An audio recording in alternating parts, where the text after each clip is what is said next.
I want to get into a segment called Lights, Camera, Acting.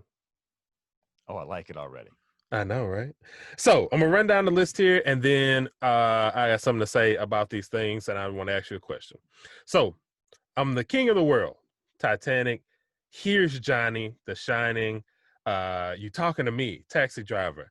I know. The Empire Strikes Back. Obi-Wan Kenobi. When Princess Leia tells him that That's what is not it? Obi-Wan Kenobi. That's Han Solo, bro. That's Han Solo. Yeah. All right. I seen most of the Star Wars movies. Han Solo. You were in a Star Wars spoof play, bro. I wasn't in Star Wars though. So Han Solo, when he says, "I know I am Iron Man," we're gonna need a bigger. Wait. You played Princess Leia.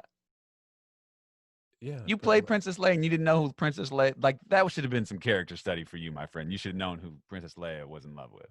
bro. I was Princess Leia. I was a weird version of Princess Leia for like 2 minutes. Okay, well, obviously your weird version of Princess Leia was in love with old man Ben Kenobi, played by Sir Alec Guinness.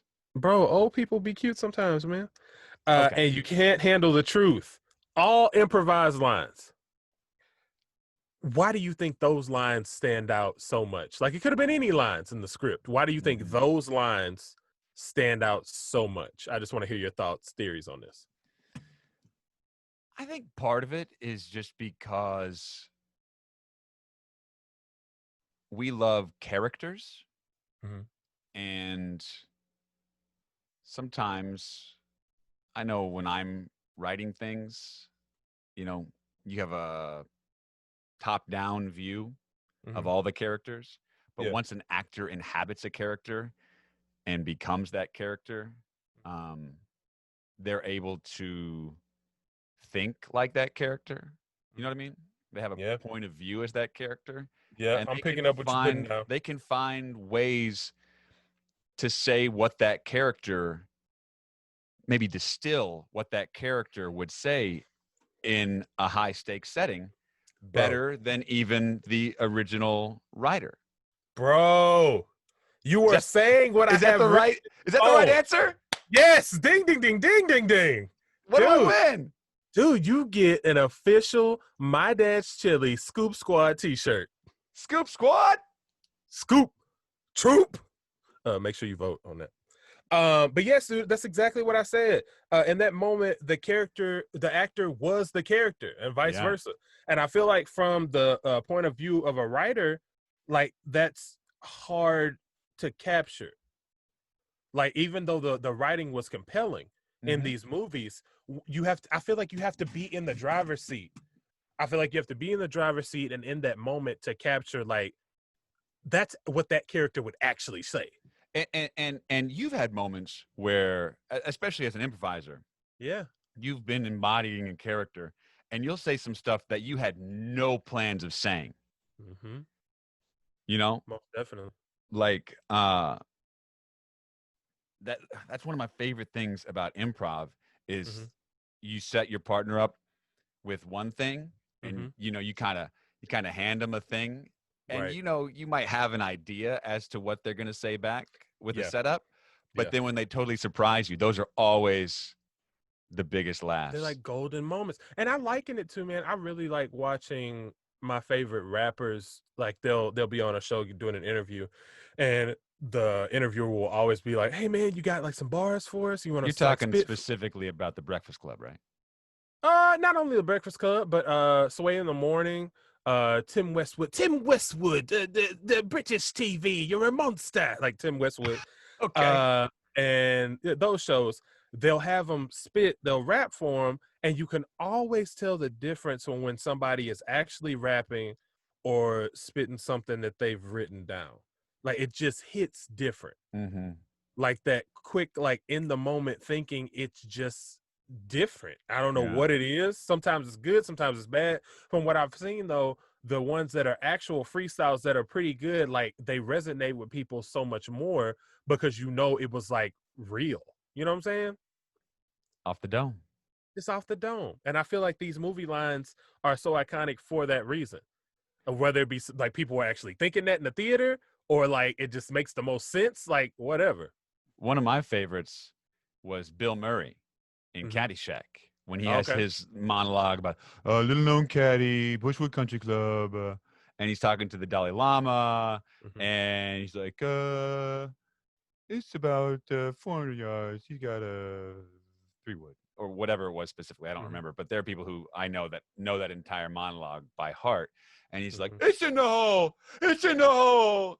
Like that whole bit came off the dome of Bill Murray, who was an improv genius, Chicago Second City legend, but I've heard interviews where he'll say people will like quote those lines to him and he'll be like, all right, kind of thumbs up. Because even if he had those in a script and he had it memorized 25, 30 years ago when Caddyshack came out, like he's certainly not going to have it memorized now, but like those are things he said one time. He probably did that whole thing, 5 or 6 times. And that was an amalgamation of the takes that they decided to use, or, one amazing take that they used.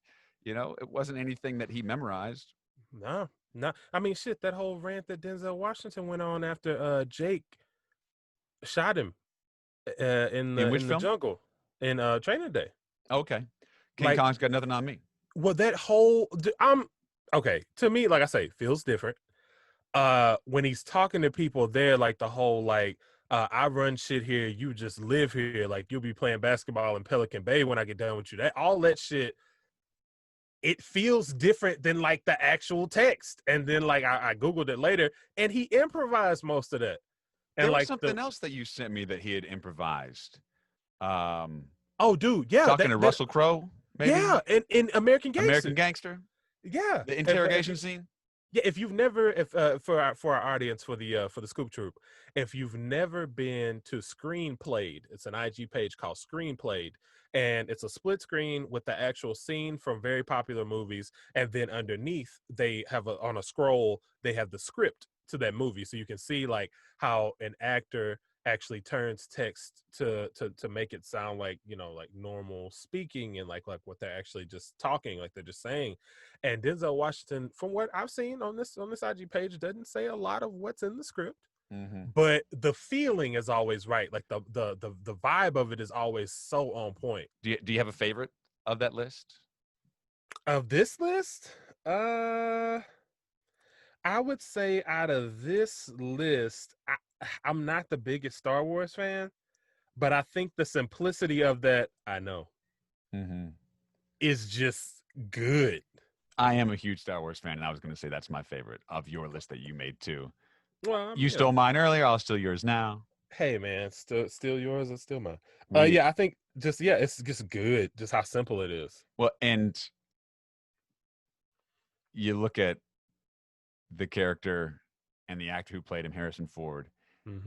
He had the cachet and the stones to say to George Lucas, he was famous for saying, George, you can write this shit, but you sure can't say it. Boom. And George wanted to do a take where he was like, can we just get one take where you say I love you? He's like, nope. And at that point in time, he's already Han Solo. So like, what are you going to do? Right. That's not Han Solo. Same thing happened in Dumb and Dumber. Oh, okay. Jim Carrey played Lloyd Christmas, and the Farrelly brothers, they wanted to do a take where at the end, Lloyd and Harry got on the bus with the Swedish bikini models. Yep. And, when Jim Carrey was like, you'll have to excuse my friend. He's a little slow. Yeah. The town is back that way. The Farrelly brothers wanted to do a take where they got on the bus. And Jim's like, absolutely not. They would never be smart enough to get on that bus. These guys are the ultimate idiots. This would not be in character. And I'm so glad that the movie ended the way it was, because it was like the perfect bookend joke. These guys who had all this money and success and all the love and adulation of Mary Swanson very briefly, were right back where they started. Broken. All they had were each other again. Yeah, man. Something about it. And good on them for saying it. Because I feel like, and the thing is, not that I have that much experience with directors and things like that and editing, but if you do it, they're going to use it. You got to give them the opportunity to use it.